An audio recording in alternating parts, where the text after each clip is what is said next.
ओम नमः शिवाय। नमस्ते दोस्तों, शिव गीता की इस यात्रा में आपका स्वागत है, अभिनंदन है। आज हम प्रवेश करेंगे शिव गीता के 9वें अध्याय में।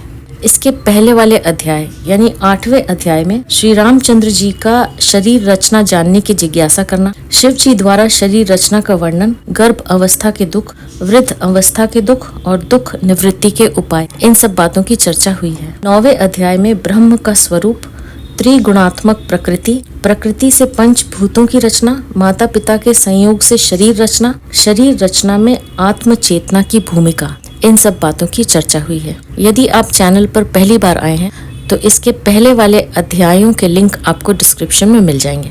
तो आइए प्रारंभ करते हैं शिव गीता का 9वां अध्याय। अथ शिव गीता 9वां अध्यायः। श्री भगवान उवाच देहस्वरूपं वक्ष्यामि शृणुष्वावहितो नृप मत्तो हि जायते विश्वं मय्यैवैत प्रधार्यते। श्री भगवान बोले, हे राजन, तुम सावधान होकर सुनो। मैं तुम्हें देह का स्वरूप कहता हूँ। यह संसार मुझसे ही उत्पन्न होता है और मुझसे ही धारण किया जाता है। इस संपूर्ण सृष्टि का मूल तत्व एक ही है, जिसे ब्रह्म, ईश्वर आदि कहा जाता है। उसी की यह चेतन शक्ति ही सृष्टि का कारण है तथा इसी से यह सृष्टि चल रही है कि वह ईश्वर मैं ही हूँ। मय्येव वेदमधिष्ठाने लीयते शुक्तिरौप्यवत् अहं तु निर्मलः पूर्णः सच्चिदानंद विग्रह। और जिस प्रकार भ्रम निवृत्त होने से रजत सीप में लय हो जाती है, इसी प्रकार यह जगत ज्ञान से मुझ में लय हो जाता है। मैं निर्मल पूर्ण सच्चिदानंद स्वरूप हूँ। ज्ञान होने पर यह संसार मिटता नहीं, बल्कि इसकी सत्य मानने की जो भ्रांति है वह मिट जाती है।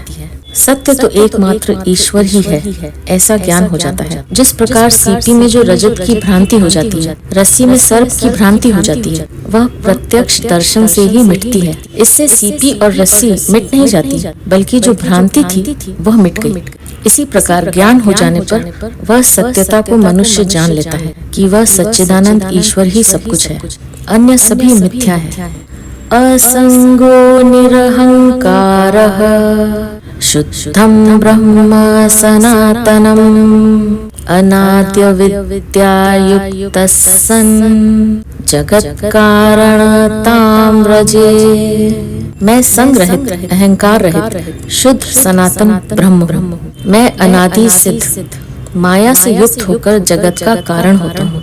भगवान शिव अपने ब्रह्म स्वरूप का वर्णन करते हुए कहते हैं कि मैं ही ब्रह्म हूँ, जिसका किसी से कोई संग नहीं है तथा मेरे में अहंकार भी नहीं है कि मैंने सृष्टि बनाई। मैं ही एकमात्र सनातन हूँ। यह प्रकृति मेरी ही माया शक्ति है, जिससे इस सृष्टि की रचना होती है। इस रचना में मेरा कोई कार्य नहीं है, मैं इसमें निर्लिप्त रहता हूँ। अनिर्वाच्या महाविद्या त्रिगुणा परिणामिनी रजसत्वं तमश्चेति त्रिगुणाः परिकीर्तिताः। मेरी माया का वर्णन नहीं हो सकता। उसमें सत्व, रज, तम ये 3 गुण रहते हैं। यह संपूर्ण दृश्य जगत मेरी माया शक्ति का ही विस्तार है। यह माया शक्ति अनिर्वचनीय है, जिसका वर्णन नहीं किया जा सकता। यह 3 गुण वाली है, सत्व, रज व तम। इसके 3 गुण हैं, जिनके परस्पर संयोग से ही इस दृश्य जगत की रचना होती है। न मैं ब्रह्म करता हूँ, न यह मेरा कार्य है। मैं इसमें सदा निर्लिप्त अवस्था में रहता हूँ। सत्वं शुक्लं समादिष्टं सुखज्ञानास्पदं नृणां दुःखास्पदं रक्तवर्णं चंचलं च रजोमतम्। सत्व गुण का शुक्ल वर्ण मनुष्यों को सुख और ज्ञान को देने वाला है और रजोगुण का रक्त वर्ण है, यह चंचल और मनुष्यों को दुख देने वाला है। सत्व गुण का वर्ण शुक्ल है। यही गुण मनुष्यों को सुख, शांति व आनंद देने वाला है। मनुष्य में जो ज्ञान शक्ति है उसका कारण यह सत्व गुण ही है। रजोगुण मनुष्य को कर्म में प्रवृत्त करता है। यह उस प्रकृति की ही क्रिया शक्ति है। जिस व्यक्ति में इस गुण की अधिकता होती है वह क्रियाशील व कर्मठ होता है। वह कर्म में अधिक रुचि लेता है। यह इस माया शक्ति का ही प्रभाव है। यह रजोगुण भी जब ज्ञान शक्ति की कमी के कारण उचित अनुचित का ध्यान रखे बिना कर्म करता है तो वह दुख ही भोगता है। ज्ञान युक्त कर्म के ही सत् परिणाम होते हैं। तमः कृष्णं जडं प्रोक्तम् उदासीनं सुखादिषु अतो मम समायोगा शक्तिः स्यात् त्रिगुणात्मिका अधिष्ठाने तु मय्येव भजते विश्वरूपतां शुक्तौ रजतवत्रजौ भुजंगो यद्वदेव तु। तम का कृष्ण वर्ण है। यह जड़ है और सुख दुख से उदासीन रहता है। इसी कारण मेरे सहयोग से वह त्रिगुणात्मक माया मेरे ही अधिष्ठान से इस प्रकार जगत की रचना करके दिखती है। जिस प्रकार अज्ञान से मिट्टी में रजत और रस्सी में सर्प दिखाई देता है। प्रकृति का तीसरा गुण तम है। यह गुण मनुष्य में जड़ता लाता है। इसके कारण मनुष्य सुख दुख से उदासीन रहता है। वह न सुख प्राप्ति की इच्छा करता है न दुख निवृत्ति के उपाय खोजता है, कारण कि उसमें ज्ञान शक्ति की, सोचने की, विचारने की व चिंतन करने की शक्ति की कमी होती है। यह तीन गुणों वाली माया शक्ति उस एक चैतन्य शक्ति से ही क्रियाशील होकर कार्य करती है, अन्यथा वह जड़ होने से कोई क्रिया स्वयं नहीं कर सकती। उसकी सभी क्रियाओं का कारण ब्रह्म की ही वह चेतना शक्ति है, जिससे यह जड़ प्रकृति चैतन्य जैसी प्रतीत होने लगती है। इसलिए वह ब्रह्म ही इसका अधिष्ठान है। प्रकृति के बिना मनुष्य नहीं हो सकता तथा यह प्रकृति ब्रह्म के बिना नहीं हो सकती। इसलिए ब्रह्म ही सब कुछ है। ब्रह्म ज्ञान से ही मनुष्य की यह भ्रांति मिट जाती है कि प्रकृति ही सब कुछ है। वह ब्रह्म तथा ईश्वर व जीव भिन्न भिन्न है। इस भ्रांति का मिट जाना ही मोक्ष है। जिस प्रकार प्रत्यक्ष देख लेने पर सीपी में रजत होने की तथा रस्सी में सर्प होने की भ्रांति मिट जाती है, ऐसी ही स्थिति ज्ञानी पुरुष की हो जाती है। अज्ञानी ही भ्रांति में जीता है। ईश्वर, जीव व जगत में एकत्व देखना ही मोक्ष है। आकाशादीनि जायन्ते मत्तो भूतानि मायया तैराब्धमिदं विश्वम् देहोऽयं पांच भौतिकः। मुझ में माया के द्वारा आकाश आदि की उत्पत्ति होती है। मुझसे प्रथम आकाश, आकाश से वायु, वायु से अग्नि, अग्नि से जल और जल से पृथ्वी उत्पन्न होती है। इन्हीं पांचों से उत्पन्न हुआ यह सब देह पंचभूतात्मक कहलाता है। शरीर की रचना प्रक्रिया को बताते हुए भगवान शिव कहते हैं कि मैं ही ब्रह्म स्वरूप हूँ, जो सूक्ष्म से भी अति सूक्ष्म हूँ। मेरी यह माया शक्ति प्रकृति भी अति सूक्ष्म है, जो मेरे में अव्यक्त अवस्था में रहती है। इसका प्रथम व्यक्त स्वरूप आकाश है, जिसकी रचना सर्वप्रथम होती है। इसी से वायु की उत्पत्ति होती है, जो आकाश की अपेक्षा अधिक स्थूल है। इसी वायु के घर्षण से अग्नि प्रकट होती है। अग्नि से ही जल व जल से ही पृथ्वी तत्व उत्पन्न होता है। ये सब सूक्ष्म से स्थूल अवस्थाएं मात्र हैं, जो भिन्न भिन्न नहीं बल्कि एक ही माया शक्ति के विभिन्न रूप मात्र हैं। अज्ञानी व्यक्ति इनको भिन्न मान लेता है। मनुष्य का शरीर भी इन पांचों भूत पदार्थों से निर्मित होता है, जो ब्रह्म से भिन्न नहीं बल्कि उसका रूप मात्र है। पितृभ्याम शितादन्ना षट्कोशं जायते वपुः स्थायवोऽस्थिनी मज्जा च जायन्ते पितृतथा। पिता माता के भक्षण किए अन्न से यह षट कोशात्मक शरीर उत्पन्न होता है, जिसमें स्नायु, अस्थि और मज्जा पिता के कोश से उत्पन्न होते हैं।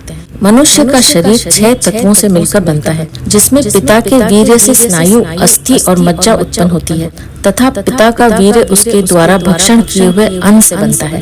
त्वंग मांस शोणितमिति मातृतश्च भवन्ति आवास्यु षड्विधास्तस्य मातृजाः पितृजास्तथा रजसा आत्मजा सत्य संभूता स्वात्मजास्तथा। त्वचा, मांस और रुधिर यह माता के शोणित से उत्पन्न होते हैं। इसी प्रकार माता और पिता संबंधी षट कोशात्मक देह में माता से उत्पन्न होने वाले, पिता से उत्पन्न होने वाले, रज से उत्पन्न होने वाले तथा आत्मा से उत्पन्न होने वाले 4 पदार्थ हैं। माता के शोणित से त्वचा, मांस और रुधिर उत्पन्न होता है। इस प्रकार शरीर रचना में माता, पिता, रज तथा आत्मा से ही इस पूरे शरीर की रचना होती है। मृदवः शोणितं मेदो मज्जाप्लीहा यकृतगुदं न्याभीत्येवमाद्यास्तु भावा मातृभवा मताः। उसमें रक्त, मेदा, मज्जा, प्लीहा, यकृत, गुदा, हृदय, नाभि इत्यादि मृदु पदार्थ माता से उत्पन्न होते हैं। शरीर रचना में उपरोक्त अंग मृदु होते हैं जो माता से उत्पन्न होते हैं। श्मश्रुलोम कचस्नायु शिरोधमनयो नखाः दशनाः शुक्रमित्याद्या स्थिराः पित्रे समुद्भवाः। श्मश्रु यानी दाढ़ी मूछ, लोम, केश, स्नायु, शिरा, धमनी, नाड़ी, नख, दंत, वीर्य आदि स्थिर पदार्थ पिता के संबंध से उत्पन्न होते हैं। कहे गए ये सभी अंग व पदार्थ पिता के संबंध से उत्पन्न होते हैं। इस प्रकार शरीर रचना में माता पिता दोनों का ही योगदान रहता है। 2 तत्वों से मिलने से ही तीसरे की उत्पत्ति होती है। शरीरोपचितिर्वर्णो वृद्धि तृप्तिर्बलं स्थितिः अलोलुपत्वमुत्साह इत्यादि रजसंविदुः। पुष्टता, वर्ण, तृप्ति, बल, अवयवों की दृढ़ता, अलोलुपता, उत्साह इत्यादि रज से उत्पन्न होते हैं। पुरुष में उपर्युक्त गुण स्त्री रज से ही उत्पन्न होते हैं। माता पिता से केवल इस भौतिक शरीर की ही रचना नहीं होती, बल्कि उसके कई गुण भी उसमें माता पिता से आते हैं, जो उनका बीज होता है। वनस्पति का विकास भी अपने बीज के गुणों के अनुसार ही होता है। वैसा ही रूप, रंग, स्वाद, आकृति सभी बीज में सूक्ष्म रूप में रहते हैं, जो वातावरण पाकर विकसित होते हैं। नया बाहर से कुछ भी नहीं आता।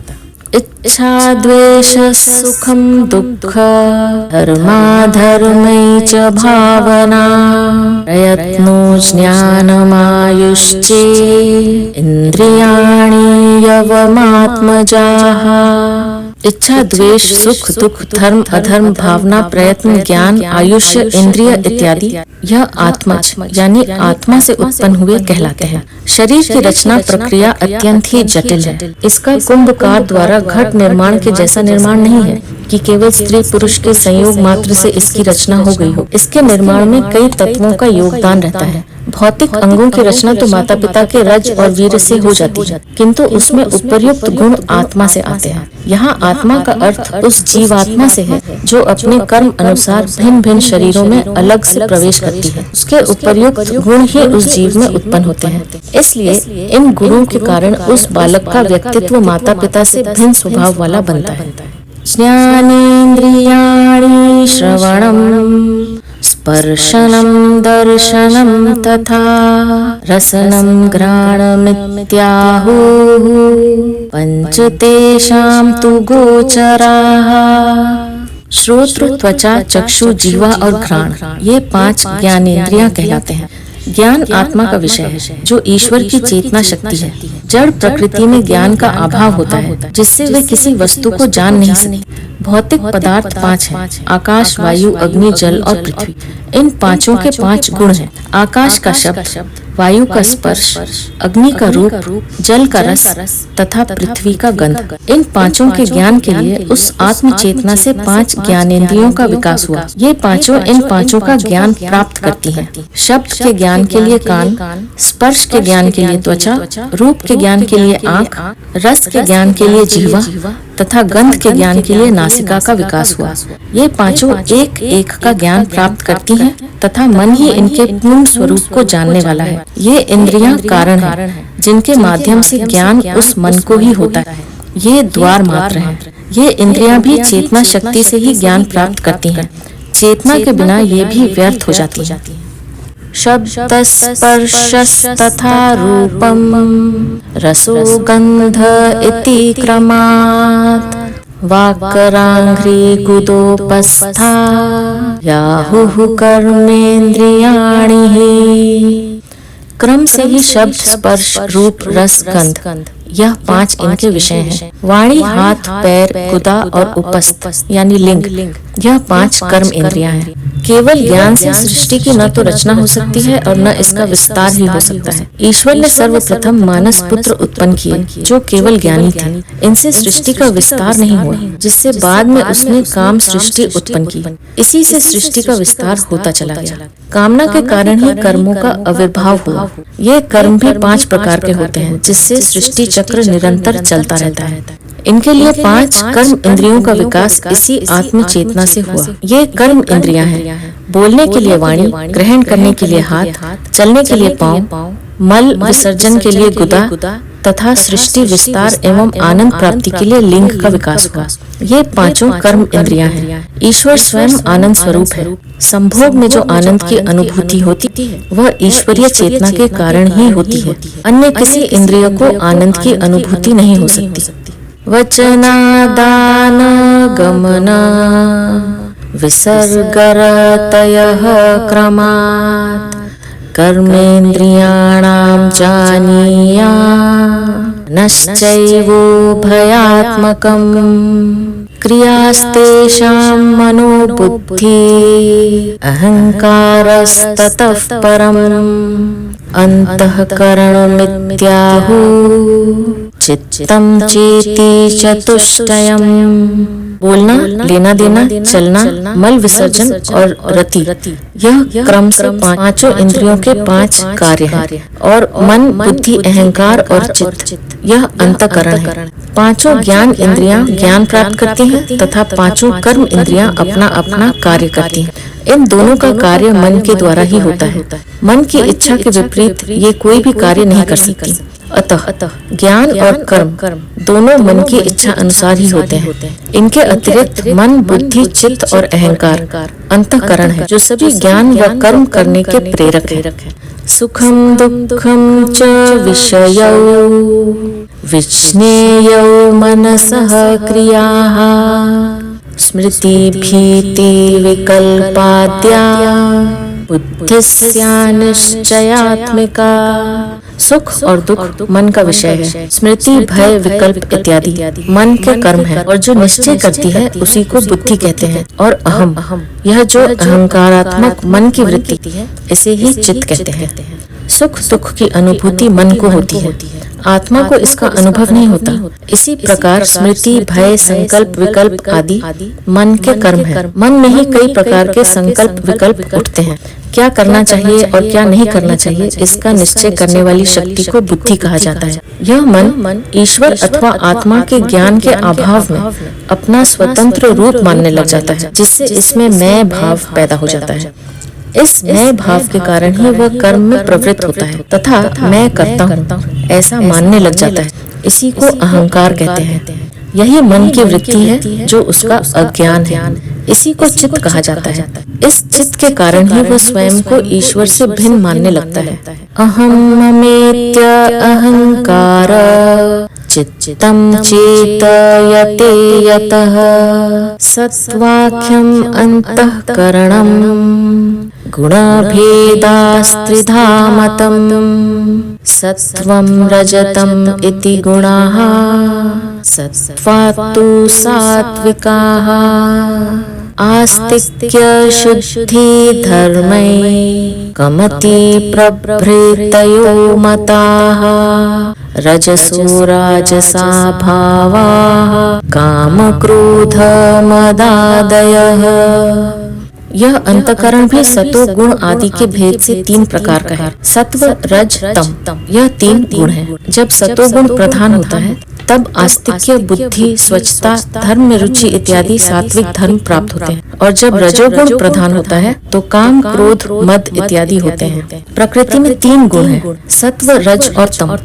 यह अंतःकरण भी प्रकृति का जब आत्म चेतना से संयोग होता है तो निर्मित होता है। प्रकृति से निर्मित होने के कारण यह तीनों गुण वाला होता है। जब इस चित्त में सत्व गुण की प्रधानता होती है तो वह आस्तिक होता है। ईश्वर में उसका दृढ़ निश्चय होता है। वह ईश्वर प्राप्ति की इच्छा करने लगता है। उसकी बुद्धि निर्मल होती है तथा धर्म में उसकी स्वाभाविक प्रवृत्ति होती है।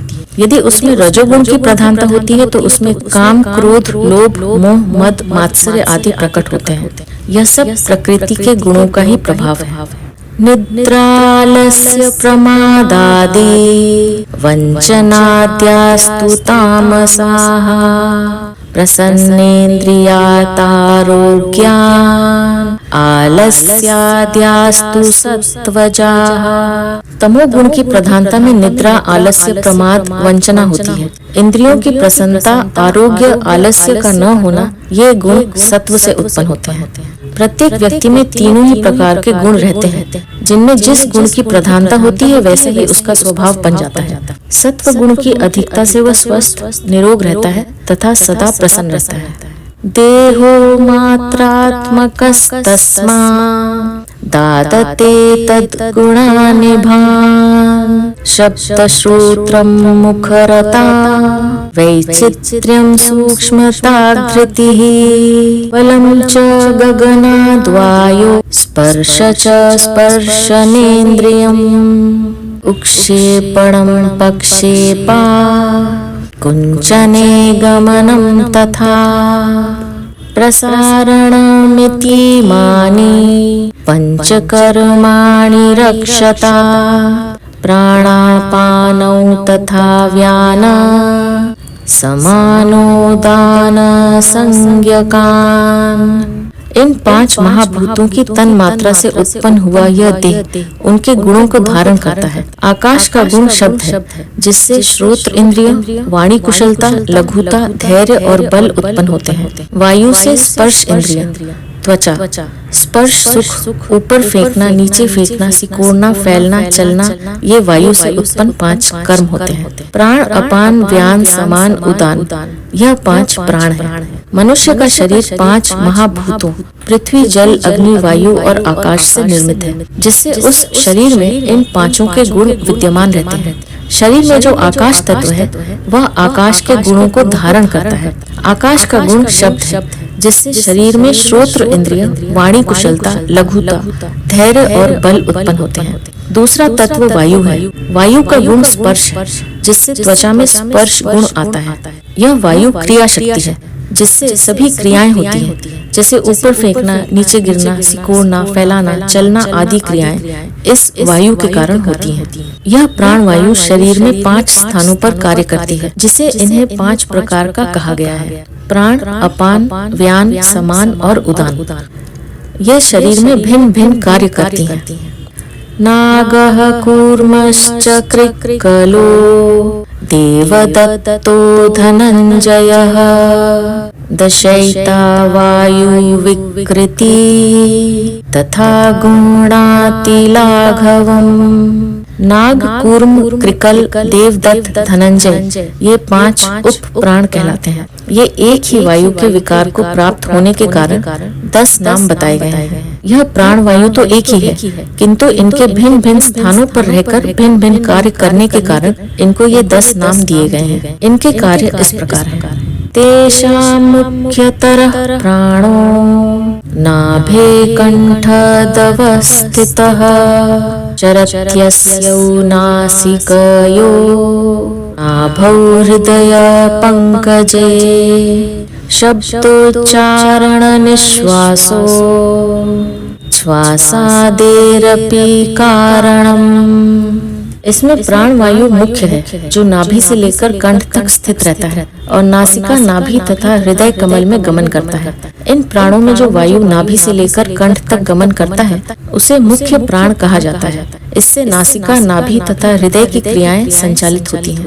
शब्द के उच्चारण, निःशब्द, निश्वास और श्वास आदि का यही कारण है।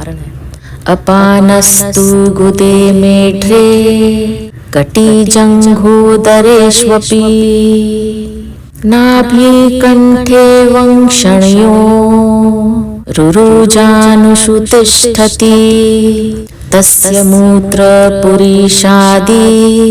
विसर्गः कर्म कीर्तितम्।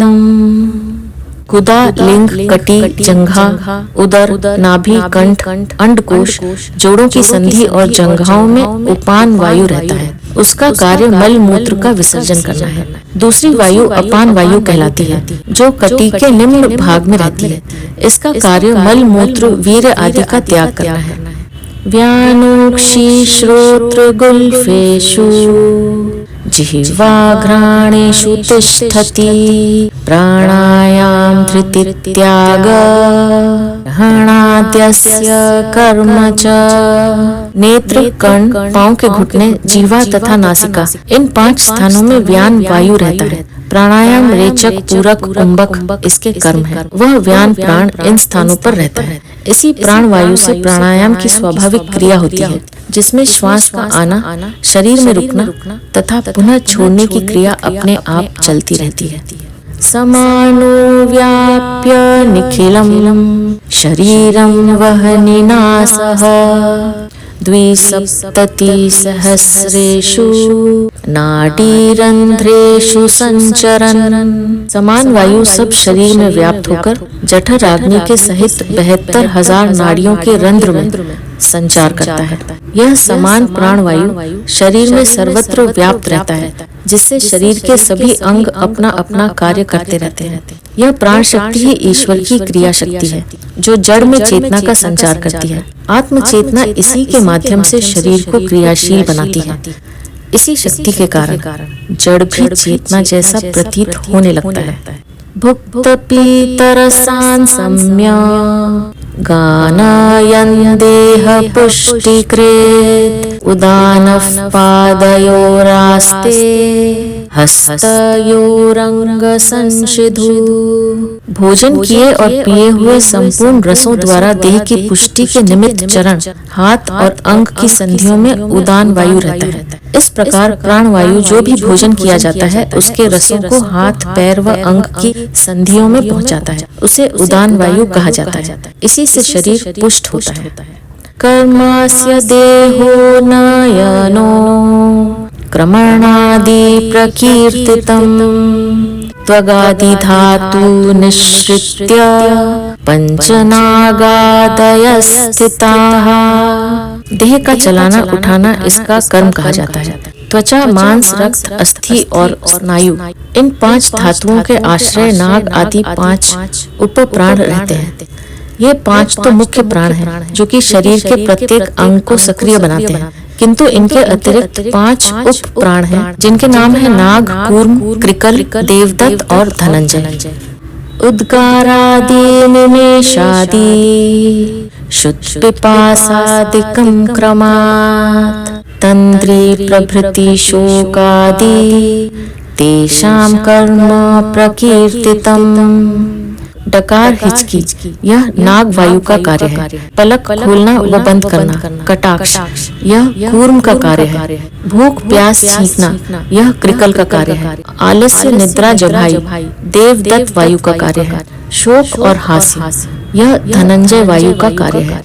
इस प्रकार शरीर में जो भी क्रियाएं व हलचल होती हैं, वे सभी इस प्राण वायु के कारण होती हैं। यह प्राण वायु ही 10 प्रकार के कार्य करती है, जिससे इनके कार्यों के अनुसार इनको 10 प्रकार का बताया गया है।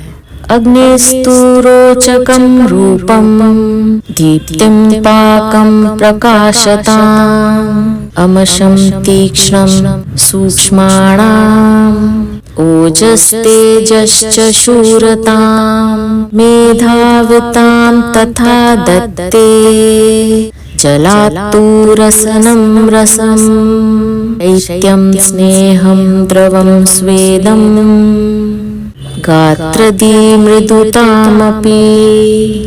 अग्नि के धर्म चक्षु रूप, भोजन का पचना, प्रकाश, क्रोध, तीक्ष्णपन, कृष्णता, ओज, तेज, संताप, शूरता और बुद्धि, ये गुण तेज से उत्पन्न होते हैं। और रसनेन्द्रियां, रस, शीत, चिकनापन, द्रवत्व, पसीना और संपूर्ण अवयवों में कोमलता, यह धर्म जल से उत्पन्न होता है। आकाश और वायु के धर्म किस प्रकार शरीर पर अपना प्रभाव डालते हैं, इसके वर्णन के बाद इस श्लोक में अग्नि व जल के धर्मों का वर्णन किया गया है कि ये तत्व शरीर को किस प्रकार प्रभावित करते हैं। अग्नि का धर्म है उष्णता। इसी से चक्षु इंद्रिय द्वारा वस्तुएं दिखाई देती हैं, जिससे रूपों का ज्ञान होता है। भोजन का पाचन इसी अग्नि तत्व के कारण होता है, जिसे जठराग्नि कहते हैं। प्रकाश का कारण भी यही अग्नि है। इस अग्नि तत्व की वृद्धि से ही मनुष्य में क्रोध आता है। तीक्ष्णता व कृष्णता इसी की वृद्धि व कमी से आती है। इसी प्रकार शरीर में ओज, तेज, संताप, शूरता व बुद्धि आदि भी अग्नि तत्व के गुण हैं। शरीर में चौथा तत्व जल है। शरीर में इसी जल तत्व से ये गुण आते हैं। जिह्वा इस जल तत्व के रस गुण को ग्रहण करती है, जिससे इसको इसके गुणों का अनुभव होता है। ये गुण है रस, शीत, उष्ण का ज्ञान, चिकनापन, द्रवत्व का ज्ञान होता है, पसीना आना, संपूर्ण अंगों को कोमल बनाने आदि धर्म शरीर में जल से प्राप्त होते हैं। भूमिर्घ्राणेन्द्रियं गंधम, स्थैर्यं धैर्यं च गौरवम्, त्वक्सृङ्मांसमेदोस्थि, मज्जा शुक्राणि धातवः। घ्राण इंद्रिय, गंध, स्थिरता, धैर्य, गुरुत्व, ये धर्म पृथ्वी से उत्पन्न होते हैं। त्वचा, रुधिर, मांस, मेदा, अस्थि, मज्जा और शुक्र, ये 7 धातु शरीर का धारण करते हैं। इन पंचभूतों में 5वां तत्व पृथ्वी है, जिसका गुण गंध है। इसके ज्ञान के लिए नासिका है। पृथ्वी तत्व के अन्य गुण स्थिरता, धैर्य, गुरुत्व है। मनुष्य में ये गुण पृथ्वी तत्व से आते हैं। इसी पृथ्वी तत्व से शरीर में त्वचा, रुधिर, मांस, मेदा, अस्थि, मज्जा तथा वीर्य का निर्माण होता है, जो इस शरीर को धारण करते हैं। इस प्रकार शरीर की रचना, उसकी कार्य प्रणाली व ज्ञान के लिए ये 5 महाभूत एकमात्र कारण है। इन्हीं तत्वों से शरीर की रचना होती है, जिससे इस शरीर को पंचभूतात्मक कहा गया है। अन्नं पुंसाश्रितं त्रेधा, जायते जठराग्निना, मलस्थविष्ठो भागस्य, मध्यमो मांसतां व्रजेत्, मनकनिष्ठो भागस्य, तस्मादन्नमयं मनः। मनुष्यों द्वारा भक्षण किया हुआ अन्न जठराग्नि से 3 भाग हो जाता है। इसका स्थूल भाग मल, मध्य भाग मांस और सूक्ष्म भाग मन होता है। इससे मन अन्नमय कहलाता है। शरीर में आत्मा के अतिरिक्त सभी कुछ इस जड़ प्रकृति से निर्मित है, जिनका कारण ये पंचभूत है, जिनका वर्णन पूर्व श्लोकों में किया गया है। यह शरीर और इंद्रियां इन्हीं 5 भूतों से निर्मित है, जो स्थूल है। इनसे परे मन है, जो सूक्ष्म है, किंतु यह भी अन्न से निर्मित होता है। जैसा अन्न मनुष्य खाता है, वह पेट में जाता है। जठराग्नि उसे पचाने का कार्य करती है, जिससे यह अन्न 3 भागों में विभक्त हो जाता है। इसका स्थूल भाग मल कहलाता है, जिसे अपान वायु गुदा द्वारा बाहर निकाल देती है। इसका रस भाग मध्य भाग है, जिससे मांस का निर्माण होता है, तथा इसका जो सूक्ष्म भाग है, उसी से मन की रचना होती है। इसलिए मन भी जड़ ही है, जिसका निर्माण भोजन द्वारा ही होता है। अपांस्थविष्ठो मूत्रं स्यात्, मध्यमो रुधिरं भवेत्, प्राणः कनिष्ठो भागस्य, तस्मात् प्राणो जलात्मकः। जल का स्थूल भाग मूत्र, मध्य भाग रक्त और कनिष्ठ भाग प्राण कहलाता है। इसलिए प्राण जलमय है। इस शरीर में जो क्रिया शक्ति है, वह प्राण शक्ति है। पूर्व में जो 10 प्राण बताए गए हैं, वे वायु रूप हैं। उनमें प्राण शक्ति विशेष है, जो जैव विद्युत है। यह प्राण शक्ति जल का ही भाग है। मनुष्य जो जल पीता है, उसका स्थूल भाग मूत्र रूप में शरीर से बाहर निकल जाता है, जो शरीर के लिए अनुपयोगी होने से वह उसे बाहर निकाल देता है। उसका मध्य भाग रक्त बनाता है, तथा उसका सूक्ष्म भाग ही प्राण है। इसलिए प्राण को जलमय कहा गया है।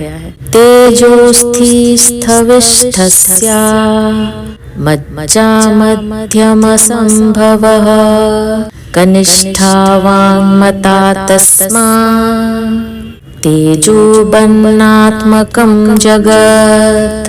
तेज का स्थूल भाग अस्थि, मध्य भाग मज्जा और सूक्ष्म भाग वाणी है। अतः यह जगत अन्न, तेज और जल रूप है। शरीर में अग्नि तत्व का स्थूल भाग अस्थि है, मध्य भाग मज्जा है तथा इसका सूक्ष्म भाग वाणी है। इसलिए यह संपूर्ण जगत अन्न, जल व तेज से निर्मित है। ये सभी पदार्थ भौतिक हैं, जो शरीर में अपने विशेष अनुपात में रहते हैं। लोहिता जायते मांसम मेदो मांस समुद्भवम् मेदसोऽस्थीनि जायन्ते मज्जा चास्ति समुद्भवा।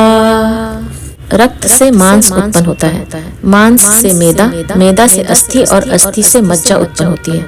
जिस प्रकार एक ही पदार्थ विभिन्न प्रकार की विष्कलन क्रिया यानी रासायनिक क्रिया से विभिन्न प्रकार के पदार्थों का निर्माण करता जाता है, उसी प्रकार की रासायनिक क्रिया शरीर में होती है, जिससे शरीर द्वारा पिया गया जल ही विभिन्न प्रकार की रासायनिक क्रियाओं से गुजरकर रक्त, मांस, मेदा, अस्थि और मज्जा में परिवर्तित होता जाता है। मज्जा से ही पुनः शुक्र बनता है, जो शरीर का बीज है। इन सभी का निर्माण पंचभूतों के विभिन्न संयोग से विष्कलन क्रिया द्वारा होता है, जिससे शरीर की रचना होती है। इसलिए शरीर मात्र भौतिक पदार्थ से ही निर्मित होता है। नाडयोपि मांस संघाता शुक्रम मज्जा समुद्भवम्। मांस से ही नाड़ी उत्पन्न होती है और मज्जा से वीर्य उत्पन्न होता है। यह क्रिया किसी कवि की कल्पना जैसी नहीं है, बल्कि एक वैज्ञानिक प्रक्रिया है, जिसका ज्ञानियों ने विश्लेषण करके जाना है। वात पित्त कफाश्चात्र धातवः परिकीर्तताः दशांजलि जलम ज्ञेयं रसस्यांजलयो नव। वात, पित्त, कफ ये तीन धातु शरीर में रहते हैं। शरीर में 10 अंजलि प्रमाण जल रहता है और 9 अंजलि रस अर्थात अन्न रहता है। मनुष्य शरीर में ये सभी तत्व अपने विभिन्न अनुपात में ही रहते हैं। इनके अनुपात में जब कमी बेसी हो जाती है तो शरीर में विकृति आती है, जिससे कई प्रकार के रोग उत्पन्न होते हैं, जिनका दवाओं द्वारा फिर संतुलन बिठाया जाता है। रक्तस्याष्टौ पुरीशस्य सप्तस्य श्लेष्मणश्च षट् पित्तस्य पञ्चचत्वारो मूत्रस्यांजलयस्त्रयः। रक्त 8 अंजलि, विष्ठा 7 अंजलि, कफ 6 अंजलि, पित्त 5 अंजलि और मूत्र 4 अंजलि रहता है। ये सभी पदार्थ शरीर में इसी अनुपात में रहते हैं, तभी शरीर स्वस्थ रहता है। वसायामेदसो द्वौ तु मज्जात्वञ्जलि सम्मिता अधांजलिस्ततः शुक्रम तदेव बलमुच्यते। वसा यानी चर्बी 3 अंजलि, मेदा 2 अंजलि, मज्जा 1 अंजलि और वीर्य आधी अंजलि रहता है। इसी को बल कहते हैं। इस प्रकार शरीर में सर्वाधिक मात्रा जल की रहती है, इसलिए जल को ही जीवन कहा गया है। शेष भाग कम होते जाते हैं, वह वीर्य भाग सबसे कम मात्रा में रहता है। यह वीर्य ही शरीर का बल है, जो पुनः नए शरीर की रचना करने में सक्षम है। अस्थनां शरीर संख्यास्या षष्टियुक्तं शतत्रयम् जलजानि कपालानि रुचकास्तरणानि च नलकानीति तान्याहुः पंचधास्थीनि सूर्यः। शरीर में स्थित 360 अस्थियां होती हैं, जो शंख, कपाल, रुचक, आस्तरण और नवक से 5 प्रकार की होती हैं। द्वेषते तस्थि संधीनां स्यातां तत्र दशोत्तरे रौरवाः प्रसरास्कन्द सेचनास्युरुलूखलाः समुद्गामण्डला शङ्खा वर्तावामनकुण्डलाः इत्यष्टधा समुत्तिष्ठाः शरीरेष्वस्थि सन्धयः। शरीर में 210 अस्थियों की संधि है। उनको रौरव, प्रसर, स्कंदन, उलूखल, समुद्ग, मंडक, शंखाव्रत और वाया संदूडक, यह 8 भेद अस्थियों की संधि के हैं। शरीर रचना में कुल 360 अस्थियां हैं, जिनमें 210 अस्थियों के जोड़ हैं, जो भिन्न भिन्न प्रकार के हैं, जिनके कुल 8 भेद हैं। इन्हीं जोड़ों के कारण शरीर को आवश्यकता अनुसार मोड़ा जा सकता है। सार्धकोटि त्रयम् रोमणाम् श्म शुक्रे शास्त्री लक्षकाः देह स्वरूपमेवं ते प्रोक्तं दशरथ आत्मज तस्मादसारो नास्तेव पदार्थे भुवनत्रये। 3.5 करोड़ शरीर पर रोम है और दाढ़ी के बाल 3 लाख हैं। हे दशरथ कुमार, इस प्रकार यह देह का स्वरूप तुम्हारे प्रति वर्णन किया। इस देह के समान निस्सार पदार्थ दूसरा त्रिलोकी में कोई नहीं है। भगवान शिव श्री रामचंद्र जी से कहते हैं कि इस शरीर की रचना किसी कलाकार ने कितनी बारीकी से, बड़ी सूझबूझ व श्रम से की है। एक शुक्राणु के छोटे से बीज में से कितनी विचित्र रचना की है, यह बड़ी ही अद्भुत बात है। क्या कोई मनुष्य इस प्रकार की रचना कर सकता है? किंतु यह शरीर इन भौतिक पदार्थों की ही रचना है, जिसमें चेतनता नहीं है, इसलिए यह निस्सार है। इसमें जब तक आत्मा न हो तब तक इस शरीर का कोई मूल्य नहीं है। इस शरीर को जीवंत बनाने वाली आत्मा है, जिसके बिना शरीर व्यर्थ ही है। महत्व केवल आत्मा का है, अतः उसी को जानने की इच्छा करनी चाहिए। देहेऽस्मि निभामाने महोपाय बुद्धयः अहंकारेण पापेन क्रियन्ते हन्त साम्प्रतम् तस्मादेतस्वरूपं तु विबोध्यं मुमुक्षुभिः। इस देह को प्राप्त होकर पाप बुद्धि पुरुष महाअभिमान करते हैं और अहंकार रूप पाप से मुख्यानंद मोक्ष का कुछ भी उपाय नहीं करते। यह महाशोक की बात है। इस कारण मुमुक्षु को वैराग्य दृढ़ होने के निमित्त यह स्वरूप जानना आवश्यक है। भगवान शिव कहते हैं कि इस शरीर में अस्थि, मांस, रक्त, वात, पित्त, कफ, मेद, मज्जा, वीर्य, मल, मूत्र आदि सभी दूषित पदार्थ ही हैं। इनके सिवाय और कौन सी ऐसी वस्तु है जिस पर मनुष्य अभिमान करता है? फिर भी जो मूर्ख लोग हैं वे इस शरीर पर ही अभिमान करते हैं और इसके भीतर जो चेतन आत्मा है उसकी उपेक्षा करते हैं, जिसके कारण ही यह शरीर महत्वपूर्ण बन जाता है। अतः जो विवेकी जन है वह अपने शरीर व उनके भोगों के प्रति वैराग्य करके मोक्ष की ही कामना करते हैं, जिससे इस जीव को शाश्वत आनंद की प्राप्ति हो सके। ज्ञानी आत्मा को ही मूल्यवान समझते हैं तथा मूर्ख लोग ही शरीर मात्र का ही पोषण करते रहते हैं, जो केवल इसी जन्म का साथी है और आत्मा तो जन्मों जन्मों का साथी है। अथ शिव गीता 9वां अध्यायः समाप्तः। तो यह था शिव गीता का 9वां अध्याय। अब मैं आपसे आज्ञा लूंगी। अपना ध्यान रखिए, हमेशा खुश रहिए, मुस्कुराते रहिए। आपका बहुत बहुत धन्यवाद। ओम नमः शिवाय।